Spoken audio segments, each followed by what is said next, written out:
Hey guys, subscribe to my channel for build specifics, DIY vids, and to see how these boats perform specifically, check out my fish pack blog. If you're on Facebook, check out the huge archive of photos we have, posts from the community, feedback from the community, check out what we're building out here. And if you have a chance, check out Tiny Boat 731. Always throwing out photos all the time. Thank you very much.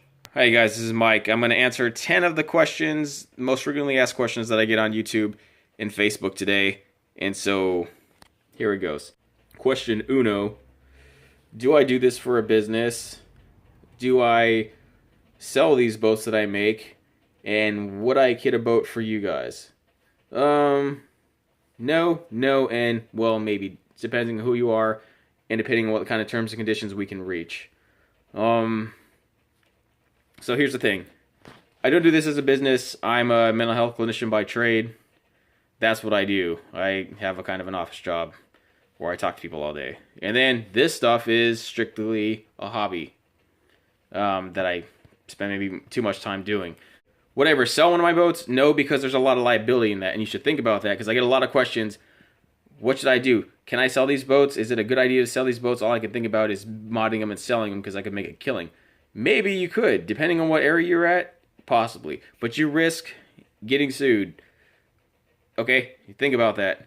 When you mod these boats, those boats put out these little John boats and these little V-Haul boats, these little tinnies, these dinghies, whatever you want to call them, they are approved by the Coast Guard to be manufactured and sold that way. Okay, that's the way they're approved. That's the way they're rated for testing. So any modification that you do to those boats, you technically violate Coast Guard standards.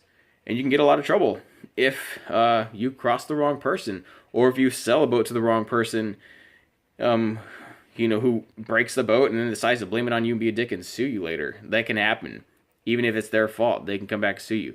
Really, my purpose for this deal is to inspire other DIY builders to build their own boats, mod their own boats, show them different ways, show them different creative ideas. And in return, I do that same thing too. I view other people's boat builds and I look at them, I admire what they are, I give them credit for what they are, and if I can convert some of their ideas into whatever I'm doing, then I do. That's the whole reason people showcase their boats. At least I hope that's the whole reason. You're not going to get rich off doing this. You risk it. Okay? Just to let you know. So would I kit a boat for you guys? Maybe. It just depends. Typically what I do is I build a boat for somebody that I know under certain conditions, of course. It's built under a mutual understanding. They pay for all the materials, and I pretty much put out the boat. And then I demo it on YouTube. So any kind of money that I generate from this boat building is strictly from YouTube, from running ads on my videos, and from fan funding. That's the only way. So, when that's generated enough, I can do more builds. It just depends on the time and how many people subscribe and whatever. That's the only way. I don't actually make any money off these builds. Half the time I sponsor them, just so I can do it. Question 2, boat dynamics. Which is better, a flat bottom or a V-hull?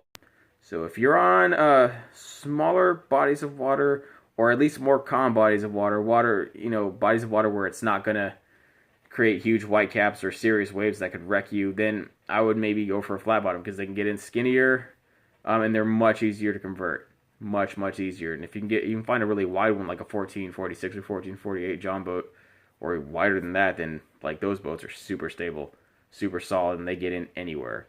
The V-hulls, anything in the 14-foot class it still gets pretty skinny, but that deep V in there, you risk knocking that up. It doesn't get as close to the shallows.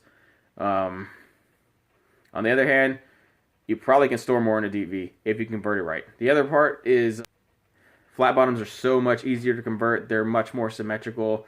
You don't have to worry about the inevitable contour from the bottom into the deep V. You don't have to worry about the taper that the V has. They're generally just flat all the way down until they curve at towards the front, and even that's easy to bypass. So much easier to foam in, much easier to construct. It's just they're easier all around to build. A little bit more labor intensive, but if you can take the time to convert a V-hull, I swear they're worth it. Much worth it. They cruise easier on the lake. They're able to take much rougher waves. I mean, I wouldn't take a 14-foot boat out in like huge crazy waves, but if you did, they're going to take it a little bit. They're going to take it actually a lot better than a standard flat bottom. So that's something to think about. You can get away with bigger lakes on a smaller V-hull than you would, an equal size flat bottom. Think about that. Question 3. I have a boat that's this big and this wide. What should I do to it? So really, I don't recommend doing any full builds over anything that's less than 12 feet wide. Like if you want to go and kit on a full-on bass boat, I don't know. I've seen some people do it on 11 footers and they look pretty sick.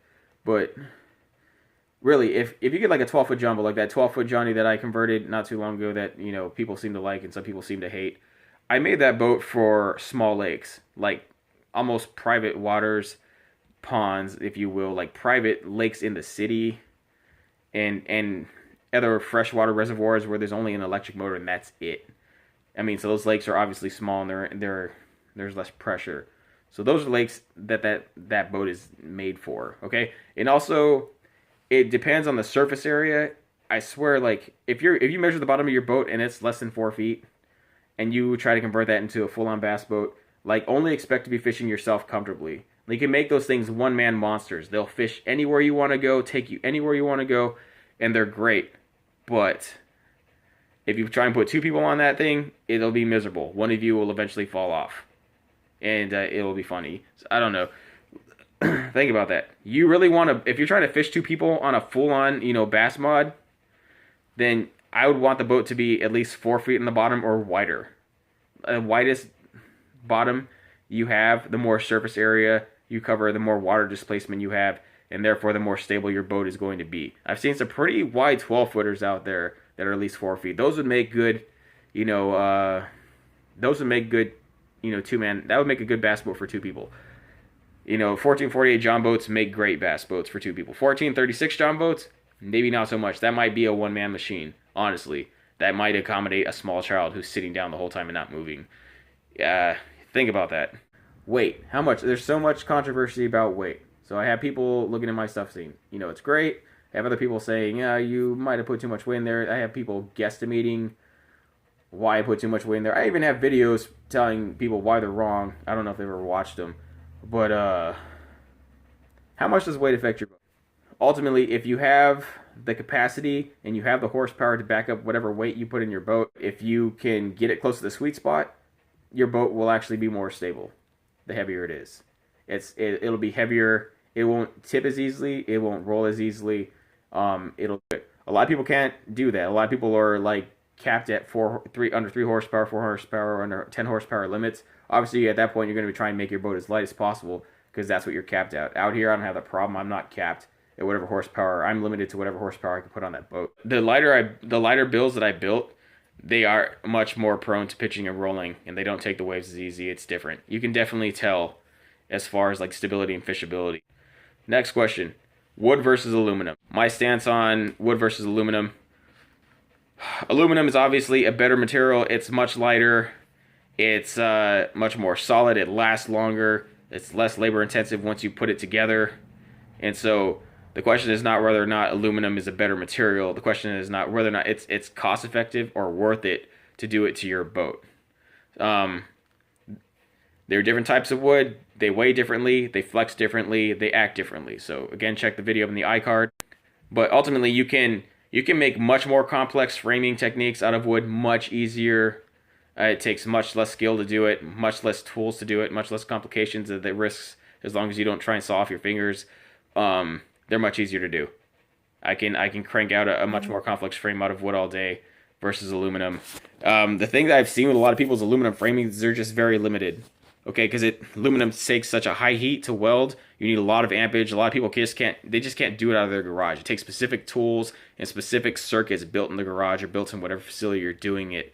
And it's just hard. So much more people are just really limited to just rivets and brazing and just their overall aluminum framing. I'm not too impressed with as far as like complexity. As far as functionality, yeah, great.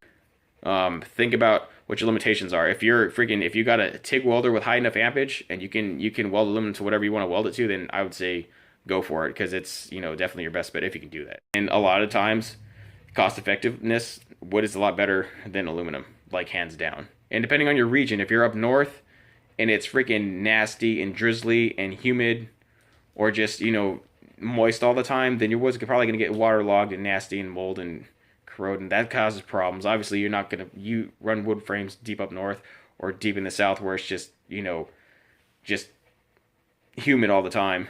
So I'm down here in dry heat. So definitely climate makes a difference. Climate will make your wood swell. It will make a lot of things bad for you. So I mean, you got to watch it. Wood's much more susceptible to climate changes and temperature changes. It's just a tip for tat. You got to do your research on. Last question: foam. What do you use it for? Why do you stick it in a boat? What good is it to you? Okay, so if I have a video up here, if I have an iCard showing up here right now, it means that I made a video on foam specifically. I had to remove my other one because it wasn't idiot proof, and there was people really misconstruing what I said, and it just was all bad. So let me go over real quickly. The 3 top reasons are, for one, structure, meaning you can underlay foam underneath like structure, like say a platform or flooring on the bottom of your boat. Like instead of using like wood or metal studs to give your floorboard support, you can stick foam underneath it, foam sheeting. It's the lightest way to give support, and it's actually very, very effective. It also adds reserve buoyancy to your boat to do that. So what is reserve buoyancy? Reserve buoyancy is not to be confused with initial buoyancy, which is the main reason I had to remove my other video. People were not getting it. Reserve buoyancy means if your boat takes on water, it will help resist against sinking. And the more and more foam you have, the better it's laid in there, the harder it is for your boat to sink. It's much, much harder to sink. Initial buoyancy is created by water displacement in surface area covered by the initial hull. That's initial buoyancy. And that cannot be improved by more foam in the boat. That being said, there's different ways you can create reserve buoyancy. So I'm a real big fan of noodle tubing because you can crunch them in, pack them in, and they're super dense. They have a lot of air bubbles within the actual platform, and they're really, really resistant to foaming. Like if you take different types of foam and you push them underwater and you try and just press them underwater, like the deeper you press them into the water, the more they should resist and want to push back out. So that's just a rule. That's part of the reason why your boat's able to be salvaged should it just sink under catastrophic failure or something, if you foam the boat right. Foam tubing is very, very, very resistant when you push it down there. And if you cram enough of it in your boat, it's super versatile. It's already foamed in. You can cut it. You can cut it in half. You can cut it in thirds and just slam it in places. And it's pretty awesome. Another really good one is styrofoam, and I like using styrofoam for symmetrical framing and spots. It doesn't do so good for contouring in complex areas. It just gets very hard to cut precisely and stick in there. So you have to worry about that. You're eventually gonna have to fill it with different kind of gap filling anyway, so I generally am shoving foam tubing in the shortcomings of that. It's just hard to do. And the ultimate way that most of the modern boat manufacturers do it, they use 2-part polyurethane pour foam. So that's 93 to 96% resistant to water. Meaning as long as you don't take a lot of water on your boat and then let it sit in water, you're pretty much good to go. It's gonna add for a lot of structure. It can go into complex areas where it's hard to put other types of foam in there for structure. It's really like pretty nice to use. So that being said, like if you have it and then you let it sit in water, it'll actually soak in water over time. It will not let go of the water. Your boat will get heavier. It will perform worse. And obviously once foam is waterlogged, it's pretty useless as far as the reserve buoyancy factor. Foam noodles don't have that problem. Real hard to take on water. People leave these in the pool year-round, in the sun. They hardly even degrade, if anything. Types of foam that's not good for reserve buoyancy at all, but really good for structure: the spraying foam, the gap filler, the great stuff, brand that you find at Lowe's and Home Depot. Those are pretty good for getting into specific areas where you need structure to support, whatever you're framing in. That can be good. That being said, that's all that's good for. That stuff will take in water and hold on to it like nobody else. That is terrible stuff to use for reserve buoyancy. I've seen people do it. Oh man, I hope your boats never have. For those of you who've done it, I hope your boats never have a problem. I hope you never take on water or get rained on or anything. That would just be unfortunate for you. That stuff is also very, very hard to remove. Terribly hard to remove, and so is pour foam. Just keep that in mind. The third and final reason that people would put foam in for a boat is for sound dampening, to completely cut out and dampen the sound of a bare aluminum hull, making a bunch of noise as you're rattling through, finding your tackle, moving the anchor around, shuffling around with your feet, pretty much sending a signal to the rest of the fish in the lake like, hey, look at me, I'm here. Something you don't want to do if you're trying to be stealthy around skittish fish over fish that are boat shy. Foaming your boat a certain way can actually dampen all that out. And that's especially important on aluminum hulls. Not so much glass boats, but aluminum hulls for sure. So that's it. Thank you for taking the time to watch this video. I hope this answered a lot of questions that I wasn't obviously too clear on answering in the plethora of my other videos. Appreciate your time. Thank you for all the subscribers and all the support. Keep on going, guys.